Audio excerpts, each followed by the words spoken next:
Nabi Musa ketika meninggal itu memohon kepada Allah untuk didekatkan ke daerah Syam, ke daerah yang disucikan, ya saya di Palestina barang itu. Sejauh lemparan batu. Nah, sekarang kalau kita baca itu kita googling itu, makam Nabi Musa itu kan sekitar 20 kilo dari ibu kota Israel ya, ibu kota Israel ya, Tel Aviv, sekitar itu 20 kilo.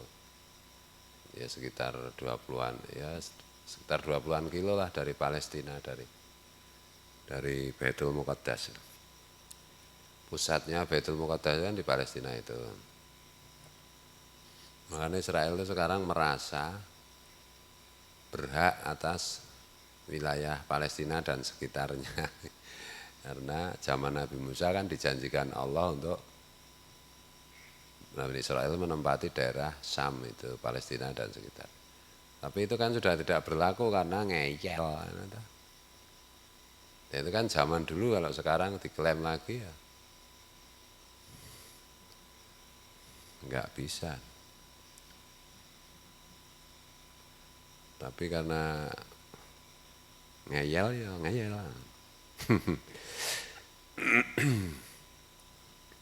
Jadi urusan Palestina itu kalau sudut pandangnya Yahudi, Israel ya merasa mereka berhak. Tapi kalau dari sudut pandang orang Palestina, orang Arab, itu juga merasa berhak karena sudah menempati itu lama. Nah, Palestina sendiri kan selalu menjadi rebutan penguasa-penguasa tiga agama, Nasrani, Yahudi, Islam. Perang perebutan Palestina sepanjang sejarah terus-menerus. Dulu dikuasai Romawi, Nasrani. Setelah dikuasai Yahudi sekian lama, terus berapa abad itu dikuasai Romawi, Nasrani. Kemudian direbut oleh Salahuddin Al-Ayyubi. Ya, kemudian Perang Dunia Kedua, karena Palestina itu termasuk wilayah Islam, wilayah Turki Utsmani, Turki Ottoman. Turki Utsmani salah berpihak kepada Nazi Jerman dan Jepang, ternyata kalah. Ya, kalah kan, terus tanah wilayahnya dibagi-bagi oleh yang menang. Dunia Arab, Arab Saudi diberikan ke Ibnu Mas'ud, Ibnu Saud. Nah, anak keturunan Saud itu makanya Arab Saudi yang berkomplot dengan Salafi Wahabi dulu. Nah, sekarang kita Arab pegatan gitu. Iya, karena anunya beda lagi cara berpikir rajanya. Terus Israel Palestina diberikan orang Eropa, orang Amerika bingung tahu mau menempatkan orang Israel yang sudah menggurita. Orang Israel sendiri juga diaspora Israel. Diaspora itu persebaran orang Israel kan terusir dari Jazirah Arab karena dulu selalu mengkhianati perjanjian. Di zaman Rasulullah juga mengkhianati. Di zaman-zaman setelahnya juga suku-suku Israel itu mengkhianati sampai terusir ke Eropa, terutama Inggris, Perancis. Kemudian ada migrasi besar-besaran orang Eropa ke Amerika, terus masuk ke Amerika. Setelah Jerman dihantam oleh Hitler. Nah, setelah menang perang, diaspora Yahudi itu kan Theodora Herzl itu merumuskan tentang pentingnya orang bangsa Israel punya wilayah negara sendiri, kemudian dikasih Palestina itu. Orang Palestina nggak bisa terima gitu.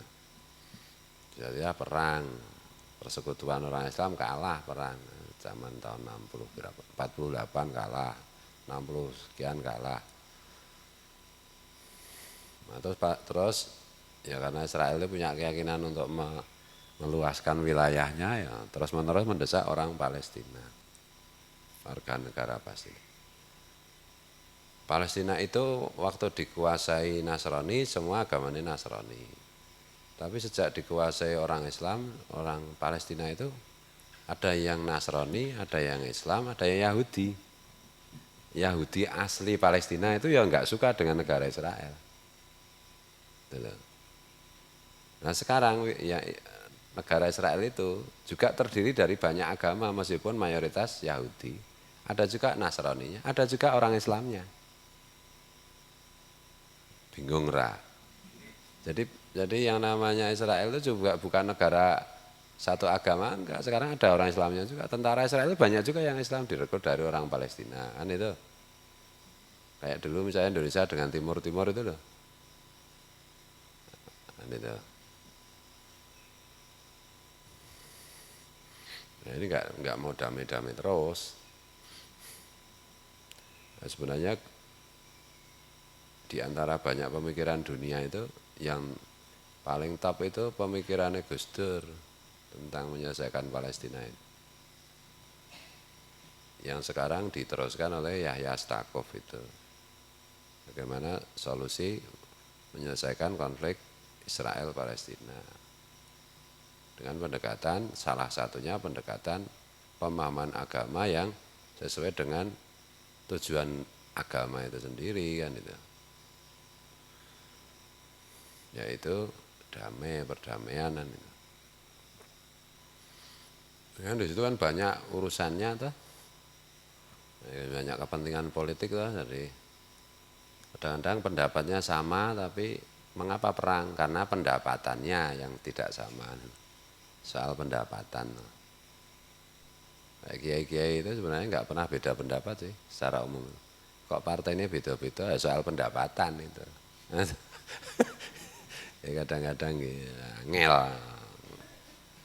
Ngel teman tuturanmu gitu. Bismillahirrahmanirrahim. Jadi ya di Indonesia misalnya bela Palestina, orang Islam, sebagian orang Islam kota yang tidak terlalu tahu menahu masalah sejarah dan rinciannya itu asal save Palestina. Dikiranya itu Palestina itu Islam semua, ya enggak. Orang Palestina itu ya ada yang Islam, ada yang Nasrani, ada Yahudi. Israel itu juga ada Islamnya, mayoritas Yahudi, dan ada Nasraninya juga.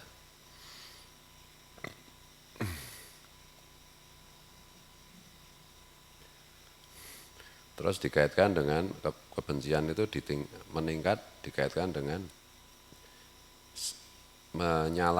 salah paham mengenai hadis-hadis Rasulullah mengenai apa itu tanda-tanda kiamat, mengenai peperangan Yahudi dan Islam sebelum kiamat. Nah yang dimaksud perangan Nabi itu apa? Itu kan harus dijelaskan loh, harus ditakwil loh, ditafsir dan ditakwil. Nah, misalnya besok orang Yahudi naik kuda melawan pasukan Yahudi, naik kuda melawan pasukan Islam, naik kuda. Nah yang dimaksud kuda itu apa? Perang itu sendiri yang dimaksud Rasulullah itu apa kan gitu. Ketika Rasulullah bersabda kan supaya sahabat paham. Waktu itu ya bahasa waktu itu yang namanya perang ya memang bunuh-membunuh itu. Kalau sekarang kan perang itu artinya luas toh. Bisa perang ekonomi, perang ideologi, perang pengaruh.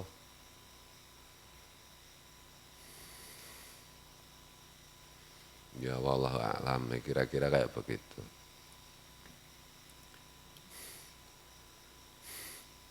Bismillahirrahmanirrahim.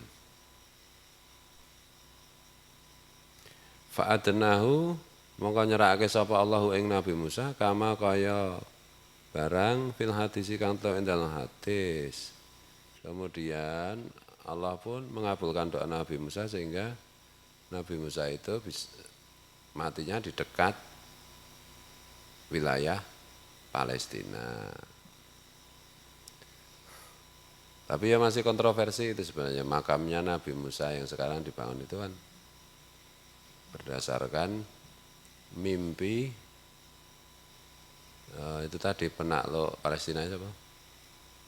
Salahuddin Al-Ayyubi itu bermimpi temu Nabi Musa, dikasih tahu tempat makam beliau. Nah, kan makamnya udah hilang lah. Terus di situ berdasarkan itu terus dibangun itu makam Nabi Musa.